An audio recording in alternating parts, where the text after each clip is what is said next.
When I first picked up a camera, I only saw what was right in front of me. A single subject, a narrow frame.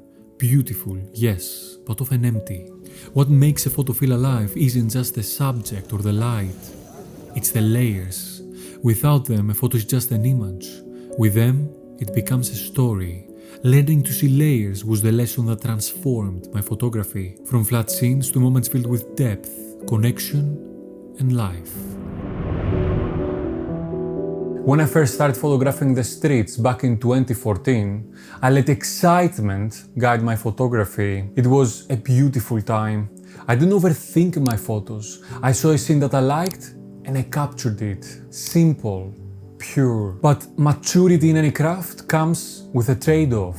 At some point, those simple scenes, a single subject often shot at f1.8 for this creamy background, wasn't enough. I began to feel the pull towards something more. I wanted to connect with everything that was happening around my subject, and in return, I wanted to connect all those different elements with each other inside my frame. I didn't just want to glorify a character. I wanted to tell their story, and that's when I first heard about layers. At first, I didn't act on it. I kept shooting intuitively, but over time, I noticed something.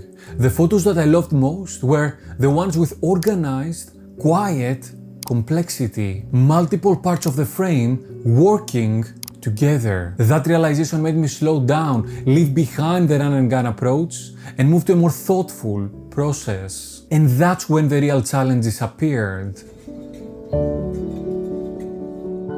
Most of the time, our layers in the photos fail for simple reasons. We don't get close enough and the frame collapses into something flat. Or we shoot wide open like I used to, which makes it impossible to hold more than one layers in focus. Blur can be beautiful, but it hides the connections that bring depth to a photo. Gear plays its part too. A telephoto lens compresses space, squeezing out the separation between the foreground and the background. If I wanted layers, I learned, I needed those wider perspectives. A 28mm, a 35, a 50mm, that's where the real possibilities open. Learning to see layers, I realized, is about slowing down, getting closer, and paying attention to how the different elements in the frame interact. Not just isolating a subject, but letting the whole frame breathe in unison. If you're enjoying the video so far, hit the like button, the new hype button, and consider subscribing with a bell. Realizing the problem with my photography helped me carve a path forward. I started asking, how do I build depth? And in its answer, I found a way, first in my mind and then in the streets, to reach a higher level. That first step was simple. Begin with 3 layers: foreground, middle, and background. I began to imagine each frame as a stage. The background set the scene, the architecture, the light, the atmosphere. It laid the floor for the story to stand on, but it wasn't the act itself. The middle ground was my anchor, often my main subject. And the foreground was the entry point, the first step onto the stage, drawing the viewer in. When these 3 connected, even in subtle ways, the photograph gained structure, a play ready to unfold the moment the viewer laid eyes on it. But the play needs more than actors. It needs atmosphere and direction. That's where light became the stage lighting, isolating characters, highlighting details, setting the mood. And composition became my directing, deciding where each figure stood, how they interacted, and how the story would flow. Layers don't always mean dramatic or obvious subjects. Sometimes they are simple. A shadow stretched across the pavement, a bird breaking through a crowd, a reflection in a window, even the frame of a train carriage. Each of these, placed with care, can become part of the performance. And in the end, the magic of layers isn't about how much you can fit into the frame. It's about casting the right characters, lighting the stage, and directing their roles so that when that curtain rises, every part of the image plays its role in the story. Once I grew comfortable with 3-layer compositions, I noticed something deeper. Not every photo with clear foreground, middle and background was strong. Sometimes, even with layers, the frame felt flat and disconnected. That's when I realized it's not only about having layers, but also how these layers relate to each other. Think of it like a story. Characters mean nothing if they don't share a connection. In photography, it's the same. Each layer has to speak to the others. I recently made a photo in the tube that embodies this idea. A woman's eyes peeked from behind another woman's scarf, while figures in the foreground framed her face without overlapping, each living their own separate moment. The background was simple, and yet it added just enough complexity to tie the photograph together. The layers worked because they connected, bringing those eyes into focus, amplifying a sense of mystery and intimacy woven into one frame. That's the challenge of framing,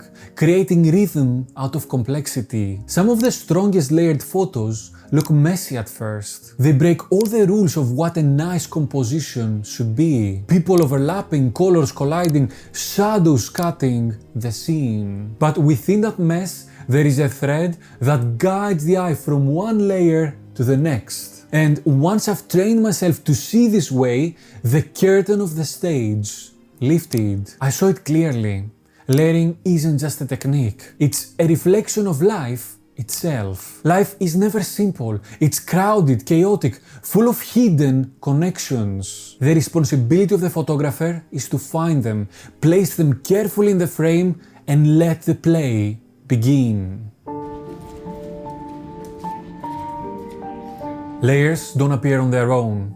They need space to exist. And that space comes from our choices. Lens, aperture, perspective. Telephoto lenses compress the world and flatten it, while a 28, a 35, even a 50mm open up the world wide, allowing for every element in the scene to breathe. It's possible to build layers with longer lenses, but the longer the focal length, the less freedom you have to connect or separate your elements within your frame. Aperture matters too. Wide open at f1.8, layers dissolve into blur, but stopping down to f5.6 or f8 holds the frame together. Foreground, middle ground or background all playing their part. Blur can be beautiful, but sharpness reveals all the connections, and that's where the story lives. Sometimes reflections do the same, like a man and a woman's face caught in the glass of a bus, their lives blending with the city behind them, creating a story richer than either layer alone. And sometimes layering is as simple as patience.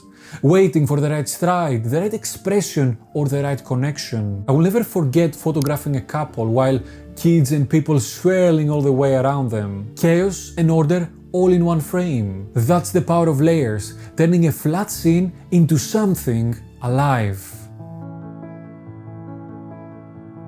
Life is not simple.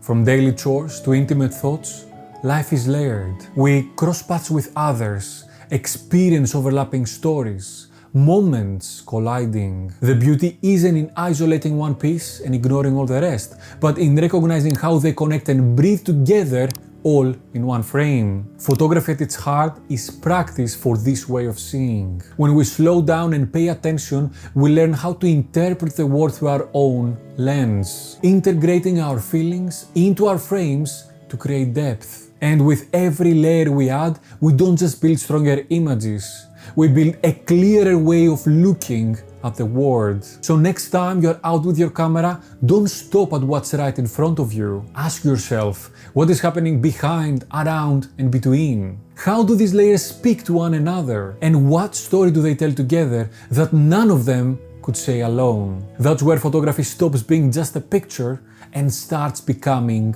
a story. Do you usually look for layers in your photos, or do you prefer keeping things simple? Let me know in the comments. If you enjoyed the video, hit the like and the hype buttons and consider subscribing with the bell. And if you want to see how stopping down from f1.8 completely changed my photography, click and watch this video next. That was all for today, guys.